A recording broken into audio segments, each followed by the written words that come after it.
Pegasus Podcast, presented by Night Sports Now. UCF news, views, and a few hot takes. Now, here are your hosts, Bailey Go Knights Adams and Christian Charge On Simmons.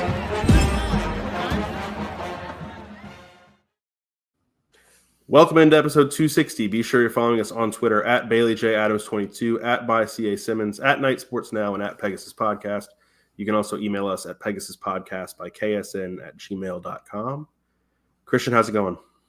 It's going well. The podcast is fun because it's like a weekly check-in on how I'm doing appearance-wise, because I just have to look at myself on the screen. And I stopped shaving a while ago. It was mainly because back when I was really sick, I just wasn't going to bother. And then I just kind of got out of the habit.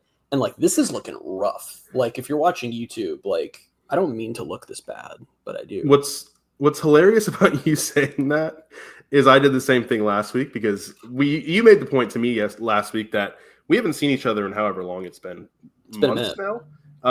But you were like, the idea that both of the Pegasus podcast hosts got the flu within 1 week of each other, unrelated, makes no sense. It is a little crazy. So yeah, I was sick last week. We did the podcast Monday night, and then Tuesday I started feeling pretty bad. By Wednesday, I was like, oh, I'm actually sick. And yeah, I didn't shave all week and was it was all over the place. And then I was last night, I was let me shave. Got a wedding that I'm going to this weekend coming up. So I was all right, I'll just get ahead of it now and just start shaving. And yeah, so I was 1 day away from you and I both just being on the podcast unshaven and just appearances not mattering, whatever. But it doesn't look bad. It doesn't look as bad on it looks I can always tell because the mustache has started to droop. See how it's coming down. I wonder if I can twist it up like that so I look more happy. I don't know. The other thing about that is last night I did cut myself shaving. I cut myself. Oh wait, no, right here. No, was it here? I don't know. One side of my lip. Yeah, right here. So there's just a nice little cut right there. Looks like. So let me ask a question. Let's do a quick shaving topic before we do the podcast, because I think this is one of my most the regular topics anyway. So. One of my most guys. It's a banner week. One of my most hot take shaving things is do you shave with an electric razor, or do you use an actual both razor? Okay, I don't think I've used a normal razor in probably 10 years to shave. I only use an electric razor, and I feel that's one of the most childlike things about me. It's been so long, I'm not totally sure I'd be able to manage it if I tried. Well, I mean, I just do. So I take the actual electric one just to the whole thing and my mustache, and then I clean up the cheeks and the under my neck with a straight razor, just so it's more lined up. Why are we talking about that? I got halfway through that sentence and I was why am I'm walking our listeners through how I shave. And how do you shave? Let us know in the comments. Last night it was I had one of the sides of the mustache and I was all right, I need to take a straight razor to kind of clean it up here. And instead of getting the hair, I got my lip. It's tough. So that was really not a good feeling. Wouldn't stop bleeding for a while. So we're doing well. Got some nice looking headphones though, so it all worked out. Yeah, see, this is the first time I've worn them on the podcast. I got them a few weeks ago because my AirPods for the third time just decided to stop working, and I didn't want to get another pair of AirPods, so I just got this, and it's nice. It's okay. It's a new thing. Hey, if you're listening, can you tell we're procrastinating from the topics? What else do you want to talk about? What's going on with you? What'd you have for lunch today? This is the first time I've ever gone with white helmet and white helmet behind me. If you're watching on YouTube, you know what I'm talking about. That is pretty cool. I have the Bucks throwback and then the white UCF helmet. I feel the background we should offer for this podcast is that UCF did 1 week of spring ball and is now out on spring break, so they've stopped. So are we. So are we. There are not any real tangible updates other than some very minor quarterback rumblings to talk about. So we've had to dig deep to find a topic, and here's where this is something that you would normally do to me. But here's what I'll do is I'm going to blame you, because the idea that I came up with for the podcast last night, I got really excited about, and then you were I like that idea, but let's save it for the summer. And so now, how did I do in my message? Because I could tell you were really excited about it, and I didn't want to. So I tried to do the message. It's when you're in school or something, and it's really good job on this, but I think that there's some ways, I don't know, I tried to very lightly deliver to you. Well, it's funny because you said we'll save it for the summer when nothing's going on. I'm there's nothing going on this week. I really, let's just not say, don't say what the idea is. We're going to save it because we're going to do it this summer, but I really liked the idea. I just don't like it for the middle of spring ball. That being said, I did not know at the time of me killing it that UCF was actively going to not be doing spring ball this week. Yeah. Yeah. So this is going to be fun. Today's topic. Well, we'll have two topics, but we'll talk a little men's basketball later on. We'll start with not really spring ball updates, kind of spring ball updates, but we're talking quarterbacks because that's what we do on this podcast. The pros and the cons of each winning the job, and these were very well thought out. Yes. We discussed these at length together for a few minutes before the podcast started. So this will be great. I'm excited.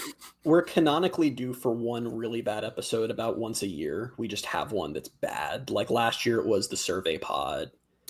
The year before, it was when we decided we didn't have a UCF football schedule yet, so we just made our own for some reason. I feel like this is going to be that one because it's been a weird week. But yeah, let's talk quarterbacks. If you're not usually a listener of the Pegasus podcast and you're in, haha, we got you. Because whenever I put quarterback in the title, the listens go up. So welcome. Mm-hmm. And we're usually better. I will say that if you're a new listener. I'm not going to say disappointed because I do think that the information that came out of spring ball the first week of it was, I mean, like, I'm not talking like the access and all that. Like, access was fine. We heard from a lot of players, heard from a lot of coaches, which was pretty cool.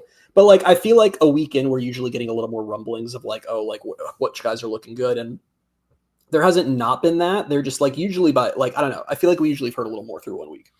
Well, what was it the first day of practice that Scott Frost said where he was like, we have a long way to go. Like, and like the coaches will say that, but like his seemed, I think he said it in kind of more dire terms. His was, at least from the way I read it, it was less the team is bad, which it might be, but it was more he didn't like where the effort was at. He said it looked like they were going 2 miles an hour. He said it felt like they weren't engaged. And he said he was surprised because it hadn't been that way in winter workouts. I'm always hesitant, like, is that really what happened? Or like, is that just what you do when you're a new coach and it's your first real practice with the team, is you got to kind of take that stance and, sort of put your standards in on them, And I'll spin it in a positive way. And I would say he probably felt a similar way their first spring practice in 2016. Because remember the whole narrative, and he's talked about it since, is like he got to UCF and there was a team that didn't want to be there and they hated football, and him and the staff wanted to make them love football again. And so my way of spinning that is like maybe they're kind of in a similar spot right now, where like the guys who are here from last year weren't having fun. All 8 of them? I can't imagine. Yeah, all 8 of them. And the rest of them just showed up and they're like, what's going on? And yeah, they don't really know what they are yet. Now, I will say we got one update. We heard that Philip Dunham had recorded a couple interceptions, which is pretty cool. And then UCF posted a video, and this will lead us right into the quarterbacks. Then UCF posted a video today. Was that this morning? That was today, I think so. Of one of the interceptions. And while it is a good interception, it is one of the worst thrown balls I think I've ever seen UCF actually post that one of their quarterbacks threw on social media. And let's play a fun game before we go into this, before we give the pros and cons of the quarterbacks. Who threw that pass? I'm convinced I know who it was. You sent it to me and I said KJ. You did say, you immediately replied KJ. Who threw the pass? Jakari. That's all. I'm convinced it was Jakari. Like, I'm certain in my mind. I don't have like info. I'm just convinced it was Jakari. It looked exactly like the balls he would throw on like 3rd and 6, where you just need like a basic completion. And for some reason, it's like 2 yards to the left of the receiver. I don't know. That felt like Jakari to me. I don't know. I wouldn't be surprised. I would say it's unfair because we don't know and we have nothing to base it off of, but all we can base it off of is we've seen these guys throw before, and he seems the likeliest candidate to throw a ball. Now, if Taven Jackson threw that pass, alarm bells. Here's the other thing I'll say, because if you had asked me that question, who threw this ball, if you showed me that last Monday somehow before it happened, who threw that, Cam Fancher would have been on the quick list there too, because of what we knew about him last year. But all of a sudden, for whatever reason, the little bit of buzz that we are getting from different places out of spring ball, I feel like a lot of it's based on one clip, but there's that Cam Fancher maybe not terrible.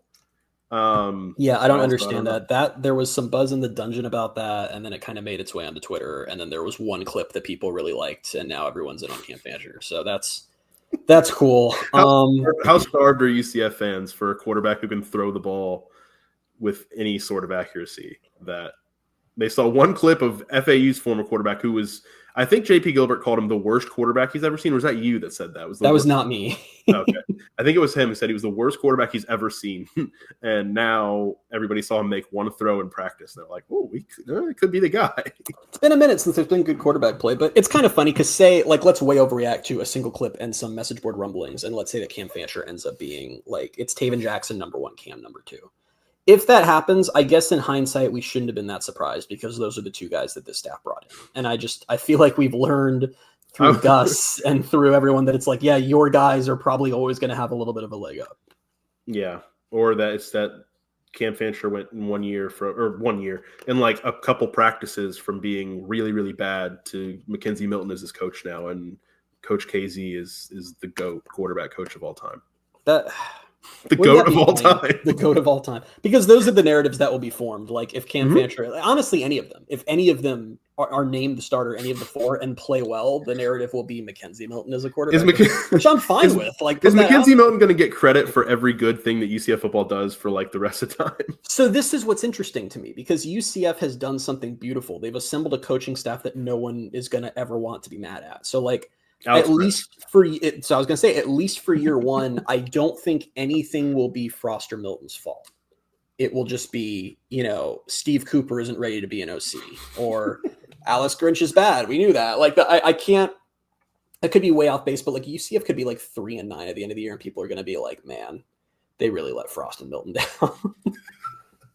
Yeah, I think that could be the case. All right, let's break down some pros and cons of these quarterbacks. We'll start with Jakari Brown because we put him on the hot seat, I guess, so to speak, already with accusing him of making one of the worst throws we've ever seen, even though we didn't even see the ball thrown. We just saw the ball already in the air. He threw that ball behind a receiver. He threw that ball. I bet the reputation of this podcast on he's the one who threw that ball. What is the reputation of this podcast? That's why I'm willing to bet it, Bailey. I don't want to know the answer of it. I don't know the answer to that question. The pro for Jakari Brown, I don't think there's actually really any question of the 4. He's the most athletic in the room.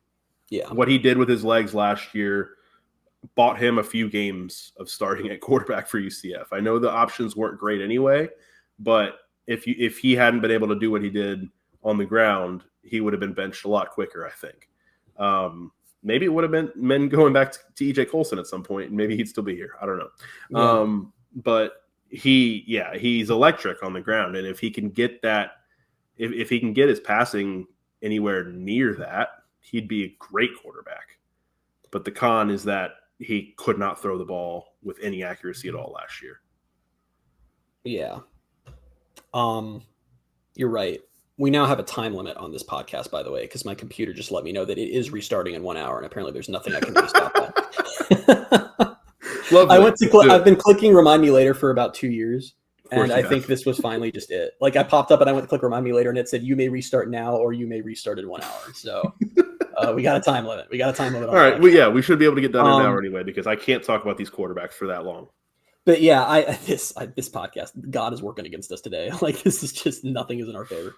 But yeah, I mean, I agree with everything you said about Jakari. And let's be real. I think at this point we can probably say he's probably not going to be the starter. I think with the Cam buzz, he's now the long shot of the room of those 4 options. But you talk about his athleticism, and I do think that based on what we know about the other 3, it seems like it's not just that he's the most athletic. I think there's a pretty hefty gap between him and the other 3. And the thing I just keep going back to is how do you, if you're Scott Frost and Mackenzie Milton, and maybe they're not thinking about this at all. Maybe they don't agree.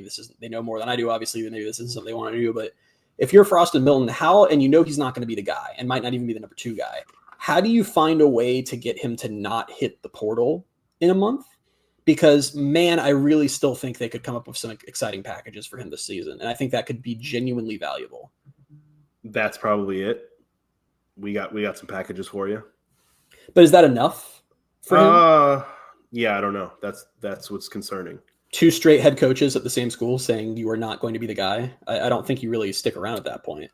Probably not, especially when the second of those coaches isn't the one who brought you in. Yeah. Obviously, like really has no ties to this current staff anymore. I guess you could try to make the argument of like, hey, you're not going to be the starter, but we are going to get you out there. Like, why don't you get some good tape for yourself this year? And like, if you want to move on after that, we understand, but like, at least let us help you. But even then, you're still burning a year of eligibility. And is that worth it to you? That's going to make less teams interested in you if, you know, you're not coming with a lot of tape or, you know, fewer years. I don't know. I don't know. It's just, it depends on what he thinks the market would be versus what the market would actually be, because this is a guy who completed 52% of his passes last year. Yeah. And the first real, I mean, he had some playing time at Miami, but this was the first real run out that he got at the college level. And parts of it looked great. A lot of it didn't. And I don't know. I don't know. Like, are there enough teams? Does he think there would be a team out there that's going to say, yeah, come in and compete, like really head to head, 1-on-1 for the right to start based on what you've shown in college? I don't know. Well, it's always interesting because I'm certain that there are college football programs that Ja'Carri Brown could start at. I don't know if there are any Power 4 programs or even a lot of G5 programs maybe, but there are definitely programs he could start at. And what we've seen now that we have a sample size of a few years here in the portal era is quarterbacks for the most part just kind of want to play. And we've seen this a million times where it's like player starts at highest level of the sport. They don't get the starting job there. They move down a little bit and try again. They move down a little bit and try again and just kind of keep going until you don't see a lot of guys just sort of shrug and say, yeah, I guess I'm just not going to be a starter in my college career. I'll settle for being a good backup. They always move on to somewhere they can start, no matter how low down they have to go to make that happen. Yeah, I mean, that is true. And so it's so weird because there are, who else is on the roster at quarterback? I don't even know at this point. What do you mean? Like if he were to transfer out, like they just need bodies in the room basically. Yeah. And if he were to transfer out, they're like, that's obviously another one gone. And I do think your nightmare is 2 quarterbacks transfer out after spring. Yeah, which I don't think is like insanely unlikely. You know, I don't either. I don't know. It's weird, but I really don't see much of a path for him to start this year, unless it's like it was last year somehow, which I still don't think Frost would do, given what they're expected to kind of be this year. I don't see him cycling through 4 quarterbacks, and I think cycling through 4 quarterbacks would be the only way that I think Ja'Carri probably gets to actually play more than just like in some packages. We sort of skipped ahead and covered his con, but his con is he can't throw the ball well. Yeah, I mean, I lumped that in with, hey, he's really good at running, but that's kind of if he could ever get that other major part of being a quarterback down, he'd be great. But I don't know, I just don't see it. Yeah. Dylan Risk, which is funny. Do you have a favorite? Have we said who we prefer to win the job to start? My favorite is whoever the hell they recruit for 2026. Okay. Yeah. I to your point, I think if like I could, here's how I'm phrasing this. If I could pick who earns the job, does that make sense? Like not pick who starts, but pick who actually earned it. Like I think I'd pick Risk because I think he's the most UCF like style story of the 3. And I do think that, you know, at the end of the day, it's like, let's be real. This is a list of 4 guys. 3 of them are transfers. 1 came here out of high school. Like, I think there's just a tendency to want to root for that guy, but I don't know. Yeah. And I think that's the reason I asked you that question is because when you and I came up with the pros and cons for these 4, we listed like 3 things as a pro for Risk. And it seemed like we had the most of them. Not, I wouldn't say the most tangible arguments for him, but kind of more most intangible, like, the pros, what we came up with is that he's young. He's still needs to be a redshirt sophomore, right? And I think that you can, with him being young, as you put it to me, like you can kind of talk yourself into being more upside there. And we saw some of that upside last year. Like I think down the stretch when the season was very clearly lost, like one of the few things that I can remember down the stretch, like that were positive, was some of his performances, including, you know, the space game being, you know, the big one, and obviously his Hail Mary throw before halftime of that game. But beyond that, he feels like the guy of these 4 that has the best chance of getting the fan base to rally around him as the starting quarterback. I agree with that. And that I think it means something, but I don't know that it means something to the coaches. Like I don't think they're going to be like, oh, this is the guy like that, you know. is going to be the face of our program. Like, you still got to go out and earn it. And I don't know that he's going to prove that he is the most talented or the most like the best fit to start from the jump. And to be clear, I wouldn't want that to be a factor at all. No, in the coach's decision. You can't be like, well, the fans. It's like you got to start with everything is going to be the best guy. But I do think it's just, to me, it's a symptom of a larger issue that just we are many, many years removed from UCF fans being genuinely attached to their starting quarterback. In fact, the last one they were genuinely attached to is now the quarterback's coach. That's how long it's been. And that's not entirely fair. Like, they had Dylan Gabriel, who went on to be one of the better quarterbacks really in college football history, if we're being totally honest, and played here for 3 years. He just, that was kind of a weird, I think whoever came after Milton was going to be screwed. That was just kind of a tough act to follow. And I don't know, that was a very weird kind of iffy, contentious relationship between the fan base and Gabriel the whole time he was here. And I'm not going to act like I was above it. I very much contributed to and was a part of it. But I think that's part of it, is that's where you start, because let's say Taven Jackson wins the job. Is there anything he can do? Is there anything he can realistically do this year where we're going to 2026 and he's still the starter, first off? And also the fans are like, hell yeah, like they're selling Taven Jackson merch and he's the face of the program and all of our, like, that doesn't feel overly realistic to me. And I'd love to be wrong about that. Maybe I will be, because we just haven't seen him a ton, but I don't know. Like, I think that's what fans are craving. And I think that's why Dylan Risk gets a lot of support from the fans, because I do think he's the guy who, if that announcement hits in like August and Scott Frost tweets, proud to announce Dylan Risk as our starting quarterback, fans are going to be amped about that. They're going to go, hell yeah, that's awesome. And if it's Taven Jackson, fans are going to shrug and go, yeah, I kind of figured. How much, now that I think about this, how much of that, and this isn't to take anything away from, because I like Dylan Risk, and I think I said a couple weeks ago, like, I would prefer it to be him. Like, I would love for him to win the job. Basically with that being along the lines of what I just said. But how much of that is him just being like the only guy that everybody knows? Like, he's the known, like, everybody knows Jakari. They know Jakari. They largely saw what Jakari was last year and were quick to push him to the side. So is it just like the guy that ended the season last year? Well, actually, he didn't end the season as quarterback, because that's correct. They pulled him in the season finale. But I don't know. It's just, I wonder how much people are really, really excited about Dylan Risk, and how many people are more so just like, he's the best of the group. Like, he's the one of the group that I like the most, but I could very easily be swayed to somebody else. I do think everyone will be easily swayed. I don't think there's, when I say the fan base is probably rooting for Risk, I don't mean that when it's not him, fans are going to riot. I think they're going to go, okay. But I don't totally agree with your point that it was just last man standing, because one, to your point, they did bench him after Gus did the famous. I kind of forgot that, because at that point in the game, I don't think I was paying much attention anymore. I was cold and wet and ready to go. Yeah, he did get benched. He played pretty badly in his final game and not that awesome in his second to last game. And fans still were like, hope he's the guy next year. When Jakari, it was like very quickly people were like, get this guy off the field. And so I do think there's a little something more there.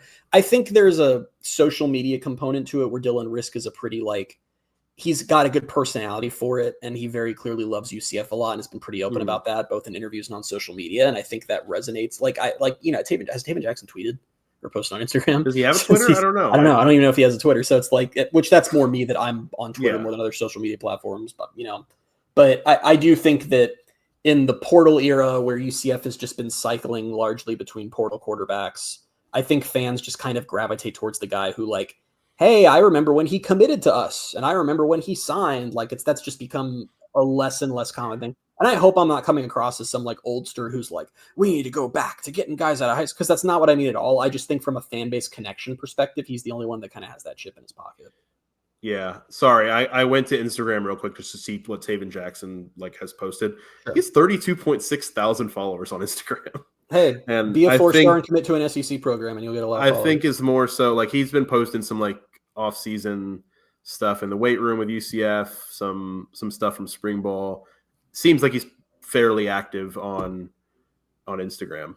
I don't know about Twitter. I haven't really seen him on Twitter, so maybe that's part of it too. But yeah, I don't know. I think it's funny that we talk about those being the pros for Risk, kind of being some of the intangible things.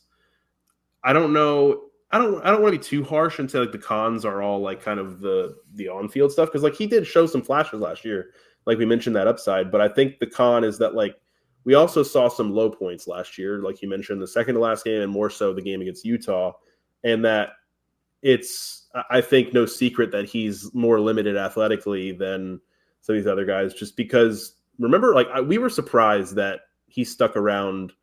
First of all, we were surprised that Gus recruited him. Yes. We were surprised that he ended up sticking around for as long as he did, because he never felt like the Gus kind of quarterback. And the backstory of him committing to UCF is that UCF was after Malachi Singleton in that class. Yeah. And Risk was very publicly the fallback option for if they can't get Singleton and they still need to take a quarterback. Like, he was never like promised being the guy or anything. I mean, the fact that he started games for UCF already, he already beat the odds right there. It's part of the reason, and part of the reason I started liking him all the way back then was after he committed to UCF, he talked about what a dream it was to go to UCF and how like he had really wanted to do that. And I was like, oh, like, I don't know. At the time, it was like, it just kind of feels nice to have like a kid who like grew up dreaming to go into UCF. Like, that's a fairly new concept for the most part. So I think there was some early things there where I was like, oh, like I'm rooting for the guy, but I don't think he's ever going to play. And then he did last year. Yeah. So yeah, but we will see. We'll see if it becomes something where that was the most we see from him. Can I give a really judgmental and not stats-based con against Risk that I feel like some listeners will probably disagree with, and maybe I'm wrong, and you can tell me if I am? Sure. When Mackenzie Milton started for most of 2016, he played very badly in multiple games. But there were also a lot of flashes of like, good Lord, how did he just do that? Mm-hmm. And I don't know if we ever saw that from Risk. The Arizona game was really impressive, but it was more just efficient. Like, I can't recall any plays where it was like you're really seeing something there and going, oh wow, I wonder what that could turn into. If that makes sense. I don't think you're necessarily completely wrong. I just kind of wonder how much that is like. I don't know that he's that style of quarterback, and I don't know if he has to. Sure. Be. And I think you might be right. Yeah. Like I think more so what you'll see from him in terms of flashes is like he did make some very nice throws. Yeah. And I think part of it too is last year we were so starved for any kind of like passing game that as soon as he came in and was like at least a little bit efficient with what he had to deal with at receiver, like that was it. Like, okay, right. Yeah, that's the guy I want to see start the rest of the year, because he actually brought some semblance of an aerial attack to the offense. So I don't think you're necessarily wrong on that. I don't know how much you'll ever see that. Even if he goes on, like if he becomes a starter this year and say he starts next year, like I don't know that you'll ever get to the point where like, wow, what a special, like I think you can say he has special arm talent, but I don't think you'll be like, you won't see the highs of like, whoa, how did he do that? I feel like your take was basically like, well, you might not see that because he's just not a special player. Yeah, I don't, it's like he could be good and he could be productive, but I'm not arguing with that. Yeah. I'm just saying I don't think he's I was gonna say I don't think he's a special player, but I kind of don't think. Like, I'll give you another example. Let's just keep going through UCF's illustrious history of superstar quarterbacks because they for some reason had a lot. Dylan Gabriel, his first ever drive in a UCF uniform. Do you remember that like rainbow of a touchdown pass he had against FAMU? And we were all like, oh, Brandon Wimbush might be done. Like, it's like we just haven't like we got a few games from Risk and like we just never saw that. So I just don't. And I'm not like, this sounds so stupid. Like, I don't want to come out and be like, just, there's this intangible thing where you just kind of know if a guy's going to be a star. But like, I think Dylan Risk's ceiling upside is like solid starter. I don't think that this is a guy where it's like you shut down your operation and don't worry about finding a quarterback for the next 2 years, you know? Probably not. But also, and this is, I'm playing it with my head how much I believe this take or this thought. But I do wonder how much of it is just like, it's so much a wash because it was Gus Malzahn offense. And like by the end of last year, it wasn't even the Gus Malzahn offense where like there was some good and bad, to it in the previous years with JRP. It was like by certain points last year, I was like, this offense is just completely broken. And I don't know. No one is succeeding here. So I don't know. I do wonder how much of it is just, but then again, like it's how's he going to fit this system? And we'll see. I don't know. Like it's really hard. It's so hard to do this right now. This is an interesting topic for us to do on March 17th. Yeah. And it's one of these topics where we're going to do this and like, we might look dumb in 7 days because they're not doing spring ball this week. So we're okay. We might look dumb in 14 days by then everybody's going to forget that. So everybody's forget everything we said in 14 days. So That is such a weird spring ball schedule to start and do a week and then be like, okay, spring break. So then they're on spring break and then they have a week, or actually, so they have a week of practice, and then they have the next week after that ends with the first open scrimmage. Right. And then the next week after that, then there's an open scrimmage. Is that it? Or do they have more? I don't know. The spring balls usually, the spring game usually is the kind of the end, right? At the end of like the whole window. Well, yeah. Or they have more practices after it. No, I think they do have a couple practices after last spring. I don't have the dates in front of me, so I'm not 100% sure, but I think they do. Okay. Well, I don't know. I think the spring game is historically like the culmination and it ends, but I don't think they were treating the scrimmages that way. Okay. Interesting. But yeah, it is a weird schedule regardless. Next quarterback. It's somebody that honestly a week ago I wouldn't have even considered like including in this conversation is Cam Fancher. Yep.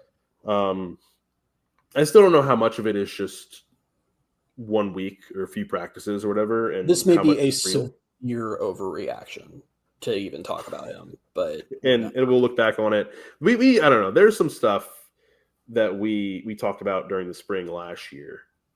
Like we had a whole podcast about like how can KJ. No, I'm gonna. You pulled this in text with me the other day, and I'm sick of it because we were talking about spring ball, and you replied to me and said we don't ever learn anything from spring ball, and I just went back and looked from last year, and like I sent you the text of like this time last year. I what did I say to you? It was like something along the lines of I was like, I know that it's practice, but it feels like KJ is throwing a lot of interceptions. Yeah, he did say that. I don't know. I'm trying to defend my take there, but I don't know. You caught me on a bad day that day also, because I just didn't care. Like I don't know. I'm having a hard time caring. Like that's what I said. I'm having a hard time caring about spring ball because I feel like nothing matters. And I don't know if that's that's never been a take that I've only had before. I think it's just right now, it's just like, we don't know anything. And I don't feel like we're going to learn that much because everything is so new, but I don't know. Could be wrong. Anyway, Cam Fancher being the thing we've learned about immediately, supposedly. The pro we came up for him April 3rd of last year. I send you what the starting offensive line is going to be. And it ends up being accurate. Yeah. Okay. I hate this take. It's just wrong. It's not much of a take as much as it is just like, I don't really, whatever. I'm not in the mood. The pro for Cam Fancher, really all we could really come up with was that he has gotten some early buzz. Yep. Very nice video on social media. Yeah. Of making one throw. Which was it even? I don't even think it was a UCF video, right? I think it was a media posted video. I think it was Suns. Yeah, I think it was. I think it was Andrew. Or was it on Sun? Yeah. This is not even a UCF. This is on the boots on the ground video of Cam Fancher doing his thing, and now we have to talk about him.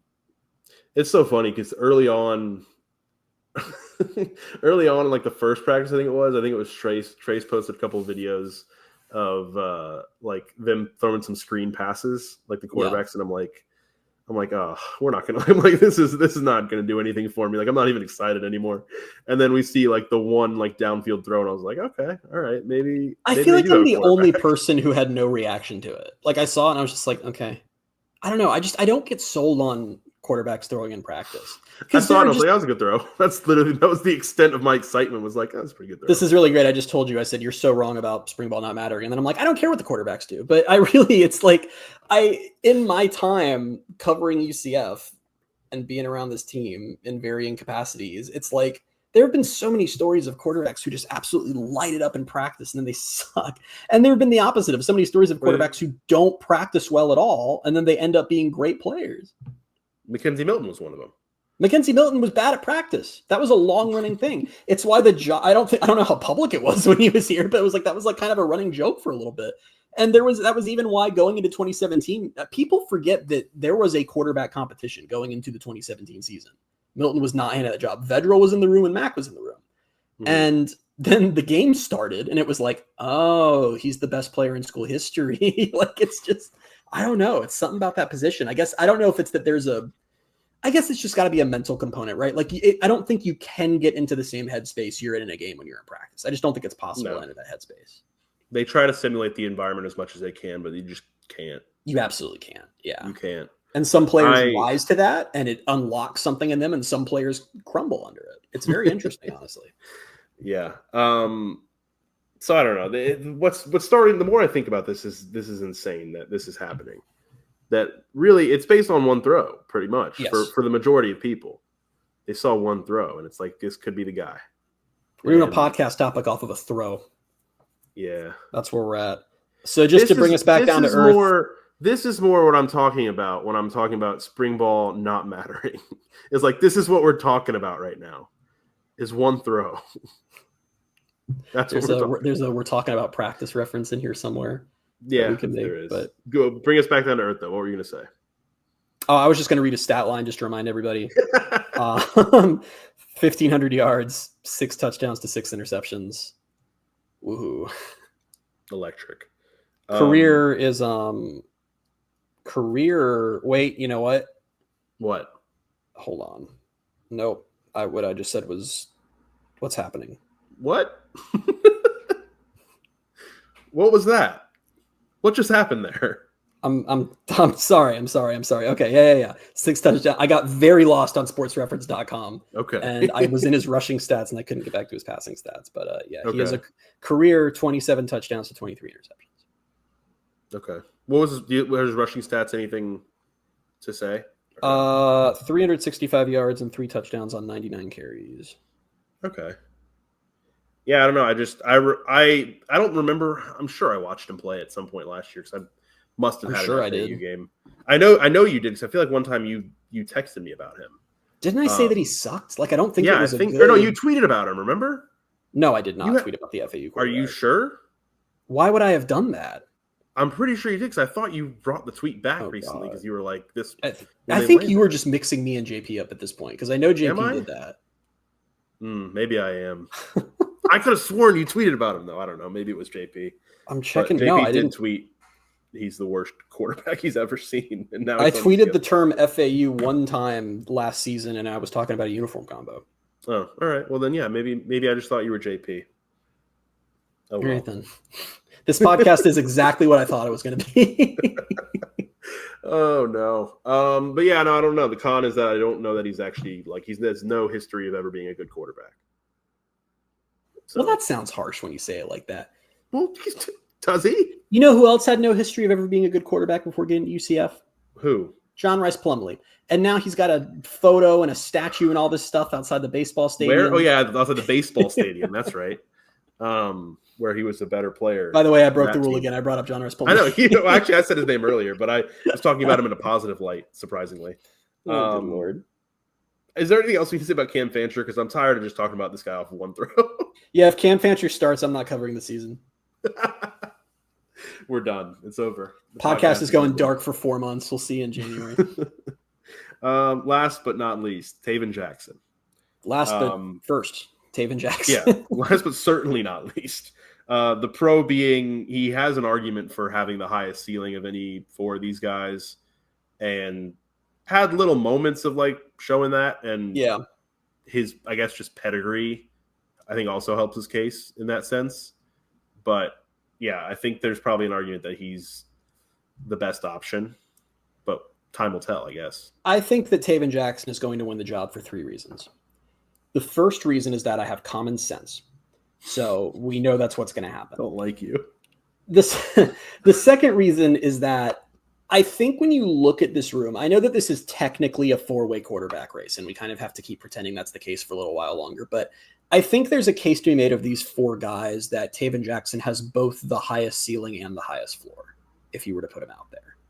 His time playing college football, he has not always played the best, and he's made some dumb choices, but it's more just been the nature of the quarterback position than he's really bad, and he has shown flashes. And I don't know. I don't necessarily buy into it because I'm going to say a very unpopular thing. So just bear with me, and maybe you'll stop listening to the podcast and hate me forever. But maybe I'm not expecting. We'll just say it, and I mean it from a place of love and respect. I'm not expecting strong coaching at the quarterback position this year, and I don't mean that as a big Bailey's looking at me like I shouldn't have said that.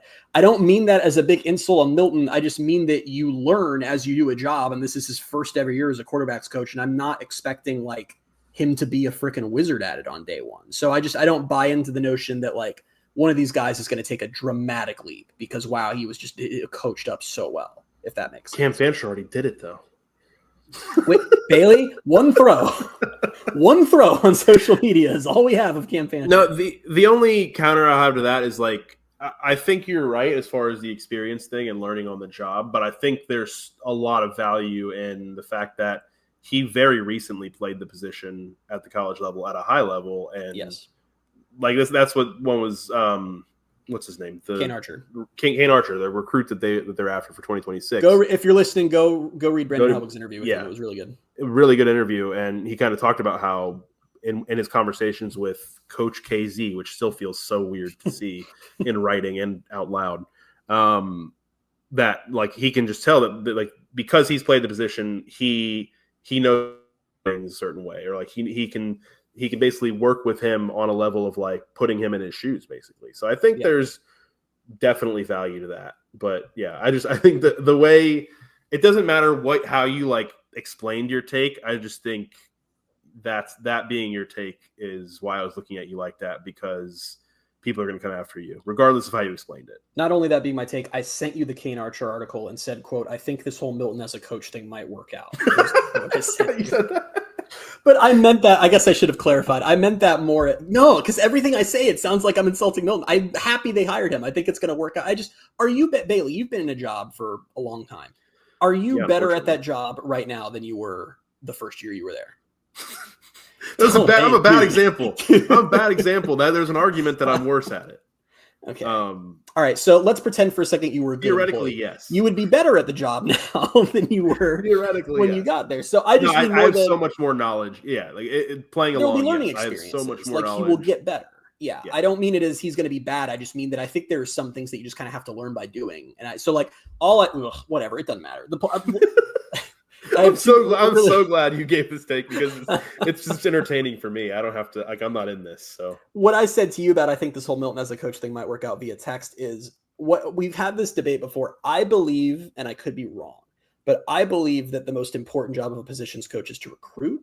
And seeing that he's been on the job for like 3 months and already there's this player with some unhinged high school stats, by the way, who is feeling this remarkable connection with him as a coach. That's huge to me because that is Milton's number one job is to recruit. And what's funny is when Kane Archer was talking about what he told them, it was the exact pitch we envisioned when we talk about why Milton was a good hire in December, where he's sitting this guy down and going, I played here. I know this place and I look at you and I see me in you and you can be the next me. And this guy eats it up and is like that. That's amazing to hear. I mean, there aren't a lot of programs who have a literal program legend as a coach who just sits you down and says, be the next me. Like that's not, it's a good pitch. It's a good pitch. Also, I said I was going to say 3 things about Taven Jackson. I only said 2. So really quickly, I said that I know he's going to be the starter because I have common sense, because he has the highest floor and the highest ceiling. And the third is that they obviously brought him in to start. Yeah. So that all seems reasonable. I mean, as far as the con we came up with was just that, like, he hasn't really shown much so far. Yeah. Like he's just kind of been like, like he obviously is like, if he had, he'd be the slam dunk. Like he's absolutely the guy and there's no need to even talk about it. And this is a multi-season sample size here. It's not like a guy who's gotten very limited opportunities. He was given a starting job. He lost that starting job. He came back a year later to play while his starter was injured and still was just kind of meh. So, I mean, this is going to be a different offense, a different environment. So there is hope. But I honestly, it's like for this season to not be a train wreck, I don't think they need him to come out and be the future of the program. I think they just need him to help them win some games and not be terrible. Yeah. That's kind of it. Just do a decent job. Just do a decent job. Yeah. Like Bailey at his job, apparently. Yeah, pretty much. We got 43 minutes out of that. We did. I don't know how, but you're welcome, everybody. Talking QBs. We should just do it again next week. Just every week is a different version of the same topic. Let's just talk about the quarterback battle every week. I know I've said this before on the podcast, and if you're a longtime listener, I'm sure you've heard me say it. But like, as a person who hosts a podcast and is very invested in the success and growth of that podcast, it's very frustrating that we can talk about anything, and if I just put quarterback in the title of the episode, I gain so many of you. It's like, I don't know where y'all like. What I don't understand is where you're coming from. Like, are you checking the Pegasus podcast feed every week, and if you don't see quarterback in the title, you're just like, I don't want to hear what they have to say. It's like it's interesting to me. Quarterback battle, and I just want to know what they have to say about it. This will be an interesting episode though, because the title is going to be quarterback and basketball. So I wonder if we'll get some people be like, oh, and they'll be like, no, just scroll past. Yeah, which I mean, I think it's crazy that we got 45 minutes in. We still haven't talked about the second topic, which is I know because my laptop timer's ticking. So yeah, I forgot about that. UCF accepted an invitation to the college basketball crown, which they did. I'm going to let you set the record straight for the people who think for some reason that this is embarrassing and that, the NIT didn't even want them. So we had some not stupid tweets, uninformed tweets. We had some uninformed tweets from UCF Twitter after UCF was announced in the college basketball crown bracket. And that was very mean of me, what I just said. And I'm actually going to roll it back because I understand that not everyone is a freak who lives in the college athletic space all the time. And, there's another tournament. This is called the college basketball crown, the CBC. There is a CBI, which is really stupid. And maybe you got confused, but college basketball crown is a brand new tournament sponsored by Fox. I say sponsored by Fox. Fox owns it. This is an entirely made-for-TV event. Welcome to the future of college athletics. This is where things are going, where the teams in this field really very little to do with their accomplishments this season. The college basketball crown is largely a play by Fox to take a lot of the teams who missed the tournament, but who are either brands or just larger teams and teams that are more well-known in logos and just get them all together versus having them kind of interspersed among the NIT with a lot of mid-majors. Mm-hmm. And as just a college athletics enjoyer, I'm not on board with this as a concept in that this is really lame for the NIT. This is going to kill the NIT, obviously, and kind of already has this year. And it's really unfortunate that mid-majors are kind of getting squeezed out of college basketball, and that sucks. But this benefits UCF, so we'll roll with it and cheer. But yeah, for those who think this means UCF missed the NIT or something, this is the better option than the NIT. This is what you will want. If UCF's not in the tournament, this is where you would prefer for them to be from now on. In fact, the NIT, which the NIT's demise has been slow and steady over probably 15 years at this point. But I was thinking back to which by the way, my point was the NIT this year, only 4 Power 4 teams accepted invitations to the NIT, which is crazy. And only one Big 12 team, Oklahoma State. Oklahoma State having to go to the NIT, that's UCF beating them out for one of those college basketball crown spots. That's not the other way around. But the NIT decline has been it's just kind of happened. I mean, I was thinking back to Dawkins' first season when they went to the NIT Final Four. Even then, it was just kind of a bigger deal than it is now. Like, it used to get more headlines. It used to be, obviously, it was never anything close to March Madness, but it was still kind of a peer event that people watched. And that, I don't know why, but that's just really degraded over the last decade. And interest has waned in it. A lot of the larger teams started refusing to participate in it if they missed the tournament. And this is kind of Fox's answer to that. So yeah, UCF is in the college basketball crown. I think that's pretty cool that they were wanted by Fox. I think it's pretty cool that they get to be in this. And while it still kind of sucks for college athletics, this is a way more interesting way for UCF to end the season than playing. Oh, I hate this. I hate sounding like a P4 homer. Than playing some random mid-major you've never heard of on a random weeknight. It's just not playing on a made-for-TV event. It's probably gonna be on Fox against Oregon State, and then the winner of Cincinnati and DePaul. I think so. You're going to have a lot more eyeballs. And I know that this UCF team has been up and down as polite, but if they can make some kind of run in this or, do anything and just win some games, that's going to be way more eyeballs and exposure and more fun than just beating up on mid-majors in the NIT, Which they famously did last year. Well, that was USF, which was different. But again, it's like that's how much the NIT has already changed in a year. It's like you look at the field this year, it's rough. Like, it is not a tournament that would be worthy of a Big 12 team's time at this point. And I still don't know if there's been like a specifics mentioned on this, but I keep seeing people on Twitter talk about like an NIL purse. Oh, yeah, there was a thing. I believe that is a thing. Yeah, I do think there's some kind of winner NIL. Gets a big NIL thing. Yeah, that's nice. That would be nice if UCF could win the whole thing, but. Because BJ Rains tweeted, NIT would get teams some home games, and this is a Boise State person. Boise State's also going to the CBC. NIT would get teams some home games and get on ESPN networks, but the Crown covers all expenses for the team and pays players NIL money. I don't 100% know the accuracy of that, but if that is, that's the deal right there. Like, why would you, Here's the other thing is calling it the Crown way better than calling it the CBC. All right, so it's the Crown. Yeah. Well, I'll fix that. I apologize. I'm a big acronym guy. I don't know. For the CBC, to me, like, I think I can see the confusion with the CBI, and the CBC just sounds the tournament, but it's the better one, I guess. Yeah. And UCF's in the Crown tournament. The Crown sounds better to me than they're going to get a crown. Even hearing in the DJ Reigns tweet, he said CBC and the Crown, and I was like, oh wait, it says a crown. It actually sounds more important. It is weird how long UCF's not going to play a game because that's the weird thing about this tournament. And the college basketball transfer portal is going to open between now and then. Which that's what I was going to ask you. I don't know. I have no idea.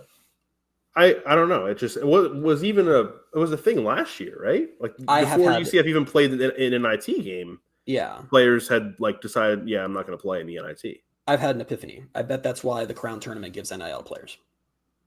Oh yeah, okay. That's get the money. Probably should put that together. Yeah, so that makes sense. But yeah, I'm excited for it. I mean, listen. We're not going to do the whole. I promise. We're not going to do the whole Dawkins rant right now. We'll save that for after the season's over. But it's whatever. I know a lot of the fan base is really pissed they didn't make the tournament. I'm upset they didn't make the tournament. I was hoping that this would be the year they would. I just, unlike you guys, have brains. But I really, I think this is like a funner way to end the year than just going to the NIT. And because honestly, Bailey's what? I have brains. It's a funner way to end this. Man, I saw a tweet that we're not going to get into it. I'm going to do the rant. Guys, if you've been listening to us whether you've been listening to us for 6 months or for all 4.5 years, or not 4.5 years, just about 4 years, however long it's been, we have to do this. And I know that most of the fan base, the vast majority of the fan base does not agree with me. So I'm assuming you either skip through it or just laugh at me or get angry, but I'm never going to stop. So it's going to happen again at the end of the season. We'll do the annual rant for why you guys don't understand basketball, and it frustrates me. But all that was to be said is that I think this should be some fun. And I don't know if UCF will make a little run in this, but 16-team tournament could be kind of fun. Maybe they will. I think it should be. I'm looking forward to it more the more I learn about it. At first I was like, that's such a long way away that I don't think I'm really going to care by then. But I'm like, I'll get back up for it. Should we address the rumblings that Satya Messer is being retained by UCF? Oh, I guess we should. Okay. Thoughts? Satya Messer is being retained by UCF. Yeah. Well, you brought it up. You got more to say about it? Well, I thought it was funny. I said to you is that they had one more Big 12 win this year than last year, and they won a tournament game. Progress. I think what bothered me about it is that everyone took that as oh my God, if they're not firing Messer, they're definitely not firing Dawkins. And what really bothered me is I saw more than a few comments on Twitter of people being like, that's how you know this administration is dedicated to mediocrity, that they won't get rid of Satya Messer. This is going to sound really mean to the UCF women's basketball program, really, really mean. But is she even worth the buyout it would cost to get rid of her? And the buyouts for the assistants, and then the salary for the new coach and the new assistants, and trying to get it's let's just call a spade a spade. And there is no fan base for the women's basketball team at UCF. I don't mean it's a small fan base. I mean, there is quite literally no fan base. The second sport I ever covered when I was at UCF and I started covering stuff was women's basketball. I was covering every game. And there would be games where literally in that whole arena, I'm not exaggerating, there were maybe 30 people. And it was family. I don't know. I think it just sounds awful to say, but it's I just don't really care what they do with that program at this point. There was a window for them to be something with Abe, but even then, even when they were getting good and it was fun, the fan base didn't ever materialize. It was more. There was more. It wasn't ever a big thing, but I do remember. I seem to remember. Actually, am I making this up? Remember when we were there when they clinched the AAC regular season in 2022? I think. I feel there was a decent crowd for that game, right? There was a crowd. I think it was a few hundred people, which for them was the only women's basketball game I've ever seen with a crowd was Nugget Night, where they had Nugget at the game and you could get Nugget's autograph, which was I don't know. One of my least favorite things UCF has done, this poor horse. They're we walked up because of course I was going to get Nugget's autograph. I was one of the losers. And they're smacking his little hoof into ink and putting it on paper. And then they're next. And I'm just what the hell are we doing here? Yeah. All that was to say that I'm assuming, I don't know what Messer's buyout is. I don't know if that's ever been reported anywhere. It's I don't really see the value in spending money to get rid of her for a program that no one cares about. It's if they're bad again next year, the buyout will be lower or nothing. Then you move on then. Yeah. I don't know. I jokingly said they won one more game than last year and they won a tournament game, but that's at least minuscule progress. And if keeping Messer means keeping Emily Rodriguez or gets you closer to keeping Emily Rodriguez, I think that's worth something too. So just is what it is. You got to pick your battles at a certain point. Yeah. I don't really have any football news to get to because there really wasn't anything. So we'll skip to game of the week, which is UCF baseball. They got a 3-game series this weekend against Houston. They are 15-4, 2-1 in the Big 12. They took 2 out of 3 at BYU over the weekend, a really big series win. The Houston comes in at 11-7, 0-3 in the Big 12. I'm I've been excited with the way spring's going so far. I know UCF softball just had a frustrating series loss this weekend, but they've largely been playing pretty well. Baseball's been playing very well. And I think the ceiling for UCF baseball this season is looking pretty high. It's looking higher and higher the more I watch them. So also the Big 12 exciting is times. very good at baseball this year, so the sky is kind of just the limit for whatever they want to do in this conference. I do not understand why they are suddenly so good. I don't know. They got good players. it's not that. I don't know. Did they have bad players before Wallace? You bringing back the tweet of Joe Girardi and all that mess. Like, it just more and more time passes, and the more and more success that we're seeing from Rich Wallace, the more I'm just like, this is I cannot believe they almost didn't go this route. Terry Mahajer very badly played himself by having his only perfect hire be a hire where he very publicly tried to get someone else first. Who had never coached college. That wasn't even like they would have gone a different way, like just an insane decision that it would have been. Going with the guy unlucky. Who hadn't coached in a couple of years and hadn't coached college baseball ever over an alum who has been a successful assistant elsewhere and has all the experience necessary to take over a job like this. Because we've talked about before, Danny White had some wild decisions for head coach of the football team, both before Frost and Heupel, but those just weren't very widely publicized at the time. Yeah. So it was kind of like, whatever. But it never became a publicized Twitter fight. No, that Girardi thing was everywhere. Like, it was like, I was getting the job. That I was keeping up with and getting involved in while I was on vacation at the beach. I took exception with you being like, you all were mean to me online about the Joe Girardi stuff, and I was like, oh, just you? That was the meanest. No, I mean, you got, like, I don't want to downplay what you went through, but, like, I was wondering if I was going to be, like, ever allowed back on UCF Twitter. Well, because I think you started going a little harder. At a certain point, I did kind of shake myself into reality and say, hey, I'm at the beach and I'm on vacation. Yeah. I don't really have just attacked everyone who replied to me. But, yeah, see, I don't think I really did that. It was just... Yeah, but I won. I was very sarcastic about the idea of Joe Girardi. I mean, like, this would be a disaster. And I called him a gimmick hire. He won a He World would have been. And I was like, okay. Did he win a College World Series? Like, no, he didn't. Tweet of the week. Tweet of the week. Instead of tweet of the week this week, even though this played out on Twitter, we're doing college basketball postseason tournament of the week. This one goes to the NIT. Congratulations on winning college basketball postseason tournament of the week. The NIT wins it for setting their field, finding out that a team that they were inviting was going to go to the CBI instead, reaching out to South Alabama and offering them an invite to the NIT, which South Alabama, it's a big deal for probably South Alabama. South Alabama accepts. South Alabama tells their players. The NIT then comes back and says, actually, we were wrong. The CBI team's coming to our tournament, so you can't come. Not great. It's a little tough. It's made even more tough when, I don't know what, like, I guess I don't know how they're supposed to handle it, because this got publicized very quickly that South Alabama was invited to and accepted an invite to the NIT and then got told to get lost. And the NIT went for the strategy of they posted a tweet and, my laptop's trying to do it. And they posted a tweet and basically just said, here's what happened. We invited them, then we told them they couldn't come. Sorry, and shut off replies to the tweet, and it just has not gone well. I don't know how they should have responded to that, but I think I can say that that probably wasn't the way to Probably do it. Probably not. But also, just don't invite the wrong team. Don't invite a team that you don't have a spot for. Yeah, that's crazy.